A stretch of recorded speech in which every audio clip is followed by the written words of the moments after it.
Bonjour à tous. Pour commencer, je remercie la Fondation Auschwitz et le Musée Juif de m'avoir permis de venir vous parler aujourd'hui. C'est important pour moi. C'est une histoire qui a compté dans ma vie. Je vous expliquerai pourquoi.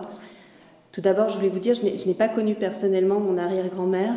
Donc c'est via des témoignages et des textes que j'ai pu découvrir son histoire. Pendant longtemps, l'aventure de mon arrière-grand-mère sautant d'un train de déportation pour sauver sa vie releva plus de l'anecdote familiale que de l'histoire avec un grand H. En fait, ma mère nous l'avait raconté lorsque nous étions enfants, un jour où nous lui demandions comment elle avait pu survivre à la guerre pendant l'occupation. Ma mère nous avait juste dit, des résistants ont arrêté le train, ils ont ouvert la porte et elle a sauté. Voilà. Sans nous donner plus de précisions sur les dates, sur les lieux. Et moi-même, étant enfant, je ne m'étais pas posé beaucoup plus de questions. Ce n'est que bien des années plus tard que ces événements ressurgirent dans notre vie. En 2004, ma grand-mère, Myriam, décéda. Nous eûmes alors à vider son appartement. C'est alors que ma mère découvrit, caché au fond d'un placard, un petit coffret métallique, une petite boîte métallique.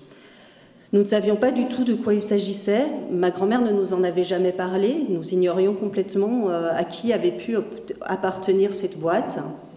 Et quand nous l'ouvrîmes, nous découvrîmes différents objets, de vieilles lettres, des photos de personnes que nous ne connaissions pas, que nous n'avions jamais vues. Et il y avait une kippa aussi, un châle de prière, enfin voilà, différents objets. Et parmi eux, un petit carnet, un petit cahier d'écolier, noirci d'une fine écriture noire. Vous pouvez passer la diapo. Ce carnet était écrit entièrement en polonais. Et c'est une langue que nous ne maîtrisons pas. Même si ma famille a des origines polonaises, la langue s'est perdue. À ce moment-là, donc en 2004, ma mère confia le tout à ma sœur aînée et à son mari, qui l'emporta bien loin, d'ailleurs, qui l'emporta en Éthiopie parce qu'elle travaillait là-bas. Et c'est ainsi que je perdis le contact avec tous ces documents. Ce n'est encore une fois que bien des années plus tard que, lors d'un voyage en Éthiopie, je finis par récupérer le contenu de cette boîte, et notamment ce fameux cahier, ce qui semblait être un journal, parce qu'on peut le voir, il y a des dates, on arrive à lire assez facilement 10 mai 1940, mais persistait le problème de la langue. Je ne parle pas polonais, mais ma mère non plus, mes sœurs non plus. Et il me fallait alors trouver la bonne personne pour le faire traduire, pour le traduire de polonais en français. Et c'est là que j'ai eu la chance de tomber sur Agnieszka Zuk, qui est ici présente, qui est venue assister à la conférence.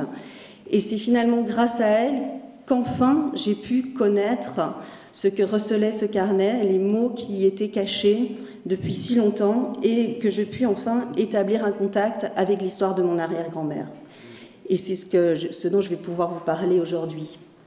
Alors, mon arrière-grand-mère était polonaise, donc elle est née le 14 novembre 1890 à Cracovie.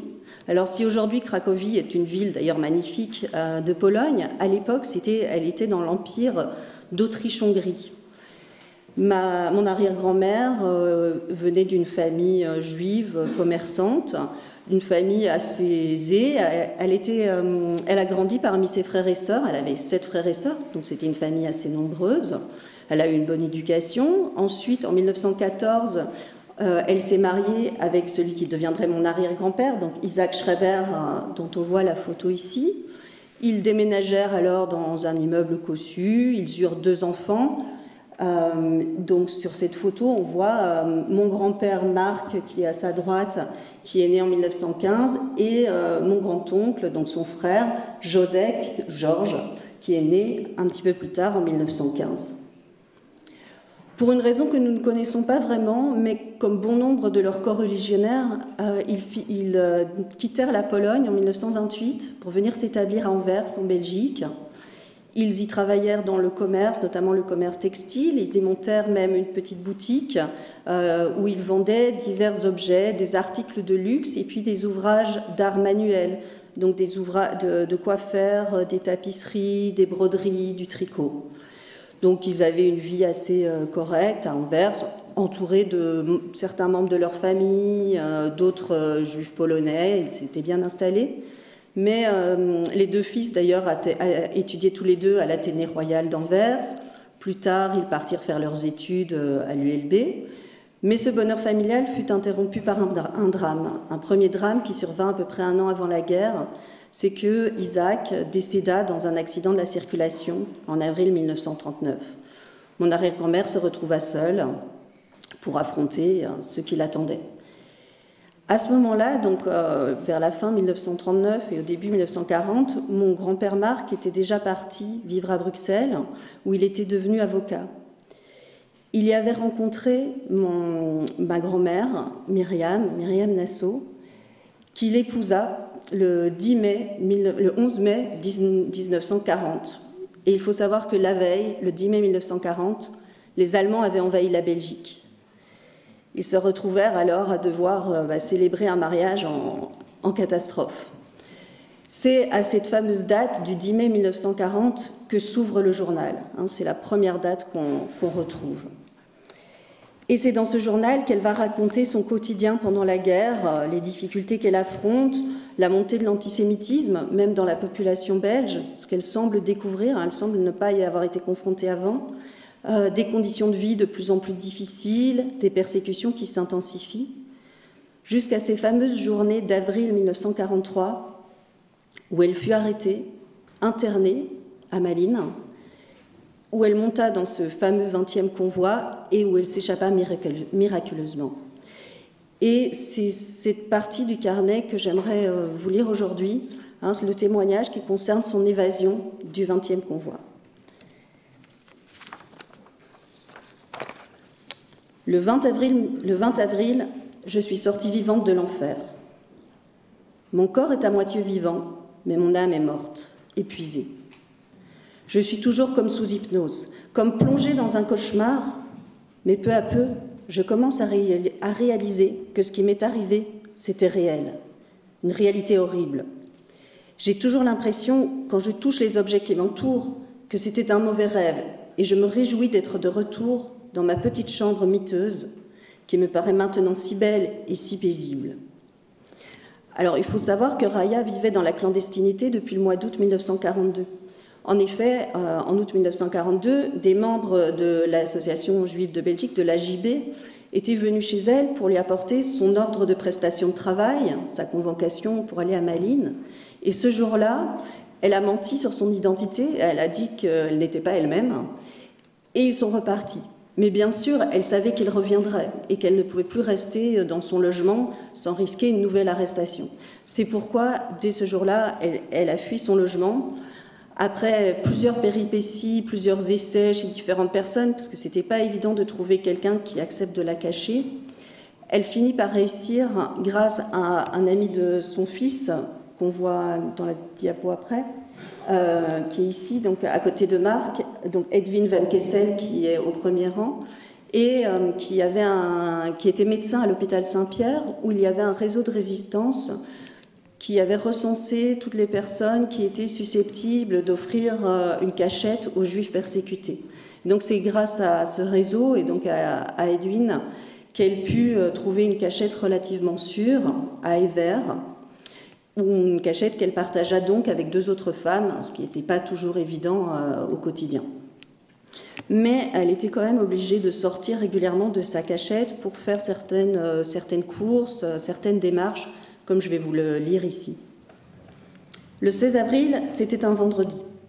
Je suis sortie le matin pour m'occuper des victuailles et pour encaisser mon argent mensuel. Je n'avais presque plus rien à la maison et mes logeurs ne veulent pas m'aider. Par malheur, je me suis retrouvée rue de la Régence, à côté du palais de justice, donc vraiment tout près, on est vraiment presque sur les lieux du drame. Il suffit que je passe par là pour penser à chaque fois à Moniou qui me manque tellement.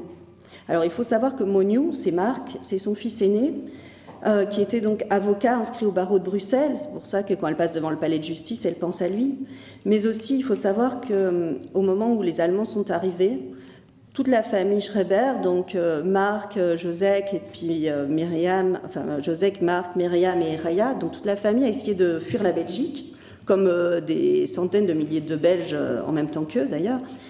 Et lors du parcours, eh bien, ils ont fini par se séparer en deux groupes. Marc et Myriam sont partis de leur côté et ils ont réussi, après de nombreuses aventures que je ne raconterai pas ici, ils ont fini par rejoindre l'Angleterre.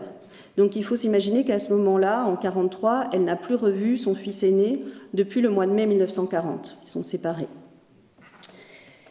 Brusquement, une voiture est passée et s'est arrêtée plus loin. À travers la vitre, j'ai vu le visage d'un homme répugnant, en civil. Je me suis retournée et je me suis mise à courir. Ça m'a perdue. En l'espace d'un instant, j'ai compris que ça pouvait être la Gestapo et que ce serait ma fin. Et en effet, la voiture a fait demi-tour et cet homme horrible m'a appelé pour que je m'approche. Dans la rue, il n'y avait pas âme qui vive. J'ai été obligée de monter. « Sind Sie ein Judin » ? « Êtes-vous juive ?» J'ai répondu « Si, sind ein Jude » »« Vous êtes juif. » J'ai reçu une gifle horrible de la part du type en civil. Dans la voiture se trouvaient encore un officier allemand et un autre voyou en civil au volant.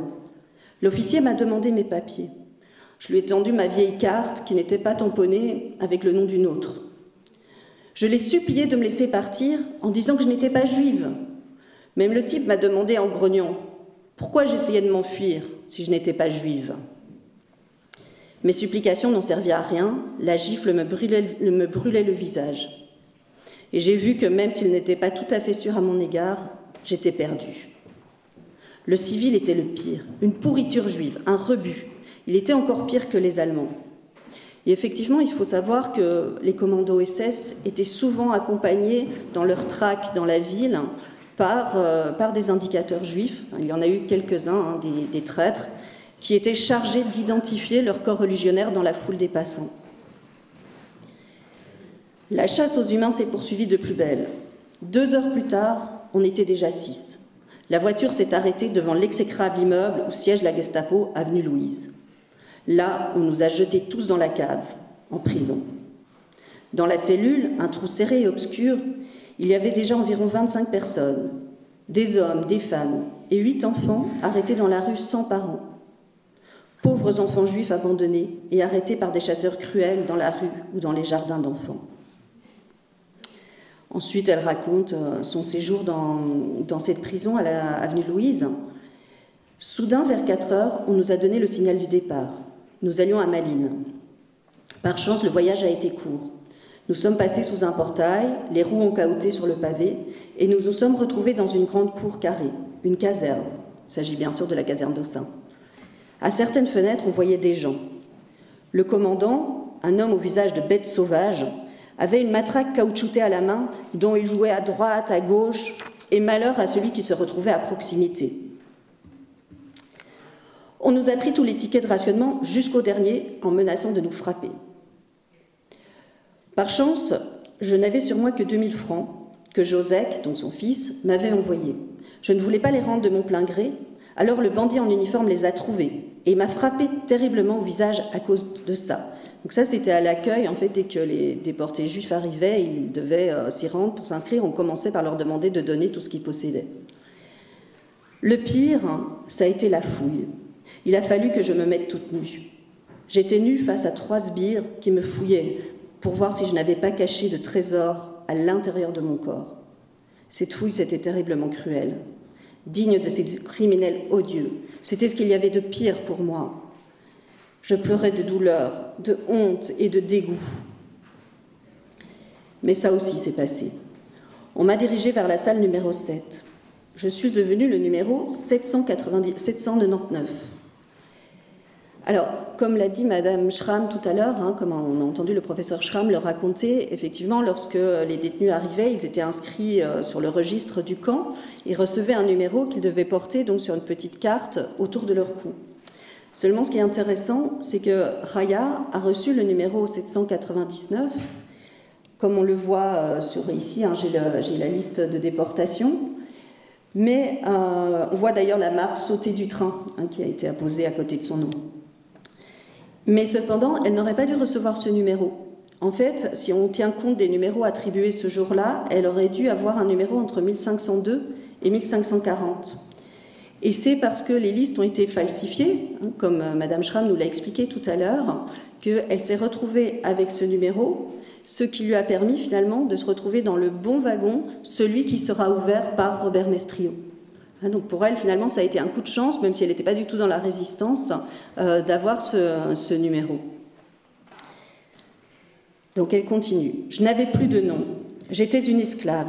Pire encore, un pauvre être sans force, esseulé, affamé, qui n'avait rien à part la robe que je portais. La nuit, je n'arrivais pas à dormir sur la paillasse. On était 3 par lit, tout habillés, 70 personnes en tout. Des soupirs, des gémissements, des pleurs. J'avais faim.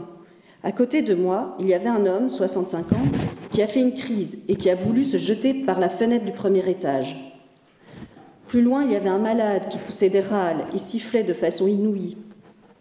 Plus loin, 2 femmes complètement paralysées, dont une qui avait 90 ans. Une nuit atroce. Raya passe alors 2 jours dans le camp où elle retrouve certaines connaissances, il y a quelques personnes qui peuvent l'aider. Et bien qu'elle soit très affectée moralement et physiquement par les conditions de vie du camp, on sent qu'elle n'a pas complètement perdu espoir. Et notamment, elle se souvient d'un rêve. « Mon Dieu, je ne cesse pourtant de réfléchir à comment me sortir de là. Et soudain, je pense au rêve que j'ai fait quelques jours plus tôt, quand j'étais encore parmi les gens libres. J'avais vu ma mère, qui était décédée avant son départ de la Pologne, et Ignac, c'est-à-dire son mari, qui, comme je vous l'ai dit, était décédé peu de temps avant la guerre. Donc j'avais vu ma mère et Ignac. Je marchais sur un chemin en direction de la Pologne. Il y avait beaucoup de monde. D'un seul coup, ma mère a attrapé un bâton et a commencé à me chasser pour que je fasse demi-tour. Et Ignac, lui aussi, me chassait, de sorte que j'ai fini par faire demi-tour. L'idée de comment me sortir de là ne me lâchait pas. Était-ce seulement possible ? Était-ce possible qu'il ne me reste rien sauf pleurer ? Je pleure terriblement quand je pense que je ne verrai plus Marc, ni Georges, et que je ne pourrai jamais serrer dans mes bras le petit Philippe qui est si mignon.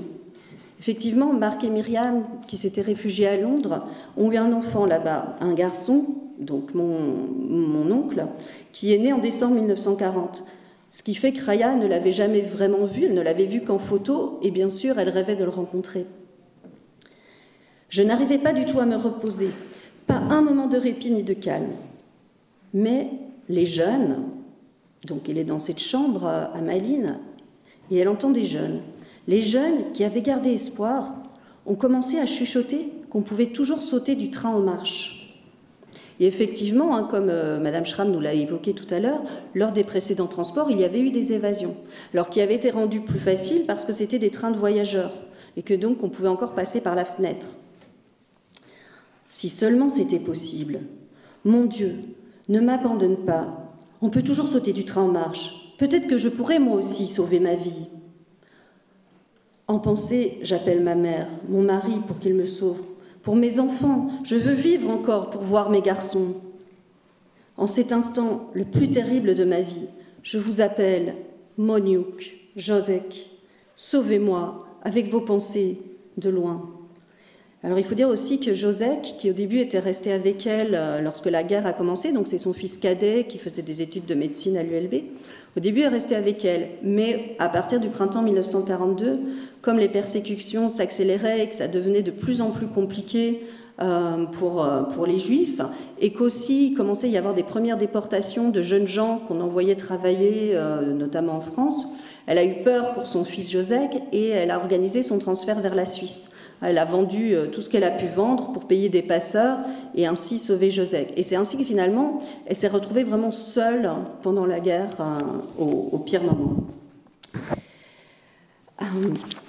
J'y arriverai peut-être, ces voyous tirent, mais y a-t-il quelque chose de pire que le supplice là-bas en Pologne, que de mourir de faim ou de la main des bourreaux ?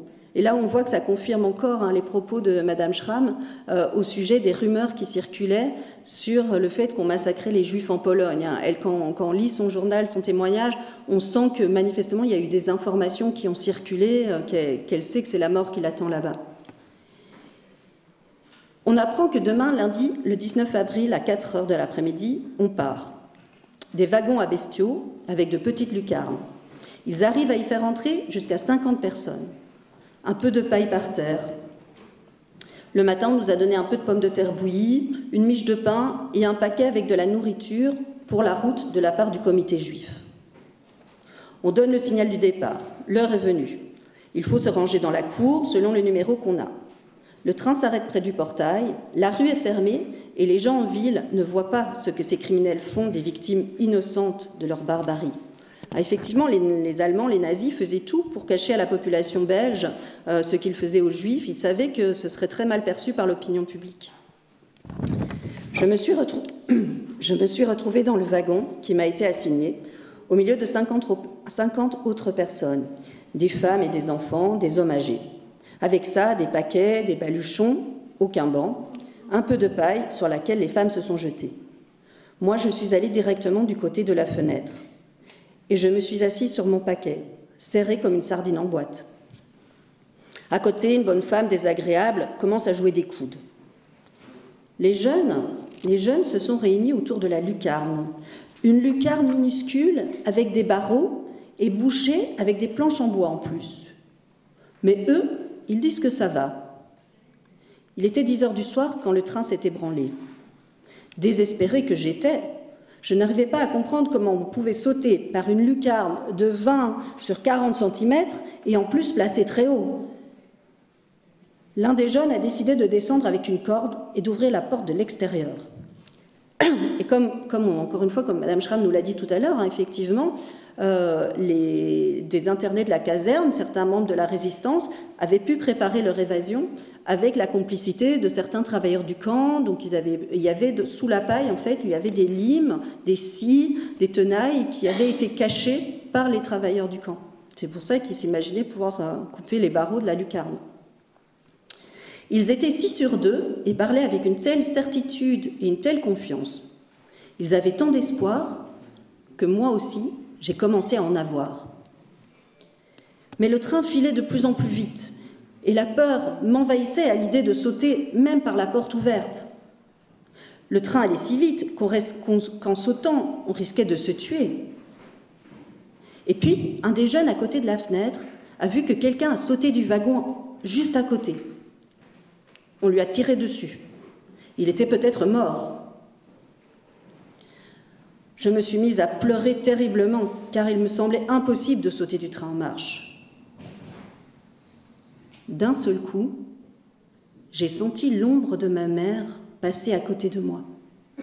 Et le train s'est arrêté. Et on a entendu une voix dehors qui criait « Camarades, j'ouvre la porte !» Et la porte s'est ouverte en grinçant. Les gens ont commencé à sauter du train. Et moi aussi. Mieux vaut mourir que continuer ce voyage, je me suis dit.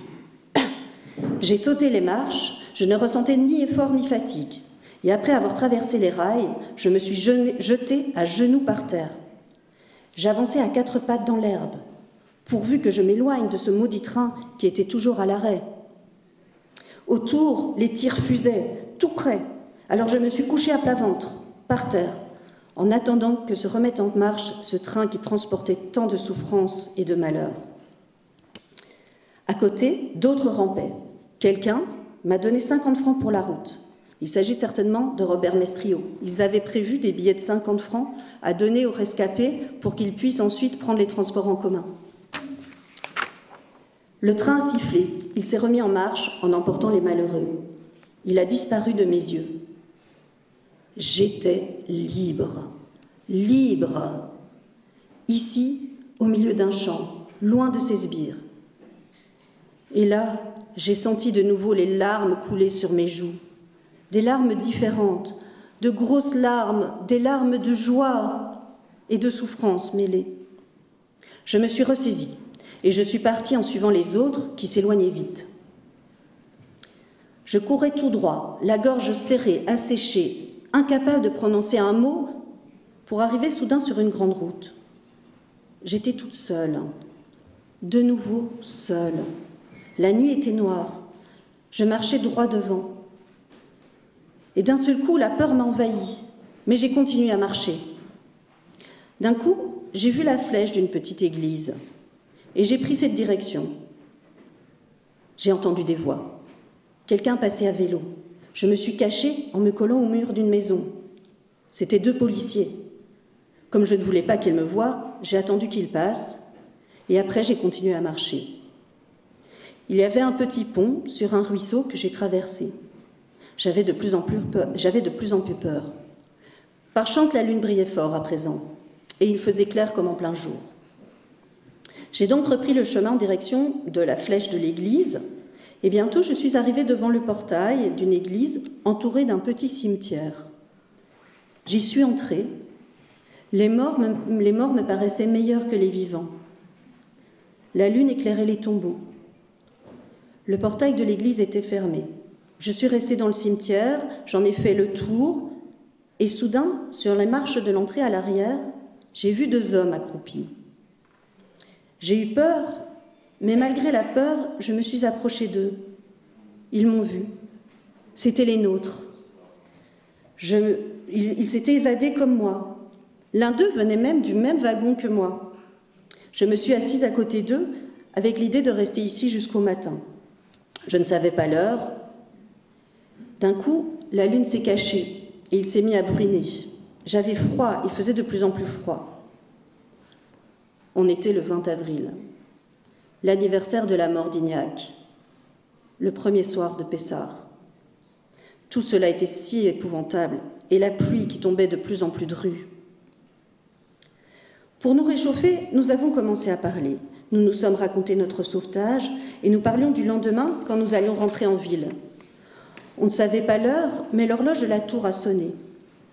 Je ne savais pas s'il était 1 heure ou la moitié d'1 heure. Nous attendions le 2e coup de l'horloge. Attendre, ça fait passer le temps. Les 2 hommes m'ont dit qui ils étaient et ils m'ont raconté comment ils s'étaient évadés. L'un d'eux, un jeune, avait laissé sa femme et son enfant de 3 ans dans le wagon. Lui avait sauté par la lucarne. L'autre, plus âgé, vivait à Malines. Il y travaillait depuis plusieurs mois et sa femme et ses enfants étaient à Bruxelles. Il n'en revenait pas de s'en être sorti comme ça. Tous les 2 étaient heureux là-bas au cimetière et moi aussi j'étais heureuse avec eux. Je ne sentais plus la fatigue, ni la pluie, ni mes vêtements qui étaient de plus en plus trempés et mes pieds qui nageaient dans de vieux souliers. La nuit a passé, il était 6 heures du matin et ils ont décidé de se remettre en marche. Nous nous sommes remis en marche, chercher un chemin et fuir les vivants. Cette nuit, les morts nous avaient cachés, mais les vivants, voudraient-ils nous cacher ? Par ces temps-ci, on ne peut faire confiance à personne. Les ignobles boches ont corrompu tout le monde. Pourtant, pas tous. Nous avons demandé le chemin de Bruxelles. Après quelques pas, nous sommes tombés sur une jeune femme avec 2 enfants. Nous lui avons demandé le chemin de Bruxelles avec l'idée de poursuivre notre marche. Mais quand elle m'a vu claquer des dents à cause du froid, elle nous a emmenés chez elle. Elle m'a fait asseoir auprès du poêle et elle nous a donné du café chaud et du pain. Mes compagnons de route sont bientôt repartis de leur côté pour se joindre aux ouvriers qui se rendaient en ville. Effectivement, elles étaient tout près d'un arrêt du tram, c'est ce qui était prévu justement dans l'attaque. Et moi, je suis restée, je me suis lavée, j'ai mangé, j'ai bu. Et après, j'ai dit au revoir à cette femme pleine de bonté et je suis repartie en prenant la direction qu'elle m'avait indiquée vers le tram qui passait par chance juste à côté de mon dernier abri. Dans le tram, j'ai ressenti une fatigue telle que j'ai failli m'endormir. J'ai commencé à me faire du souci. Est-ce que tout va bien chez moi ? Je suis arrivée chez moi à bout de force. Ils m'ont bien accueillie, et même plus que bien. Quelle chance d'avoir un endroit où rentrer, un toit qui me protège des sbires. Donc voilà vraiment le récit de son évasion. Après, il faut savoir que, même si bien sûr elle était très très heureuse, soulagée d'avoir pu échapper à la déportation, il restait encore une bonne partie de la guerre à affronter, où elle a toujours dû se cacher, où elle était morte de peur à chaque fois qu'il fallait qu'elle sorte dans la rue. En plus, elle a eu plusieurs malheurs, des bombardements qui ont détruit les maisons où elle se cachait, donc ensuite il fallait qu'elle en trouve une autre, jusqu'à finalement la libération de Bruxelles en septembre 1944. Voilà.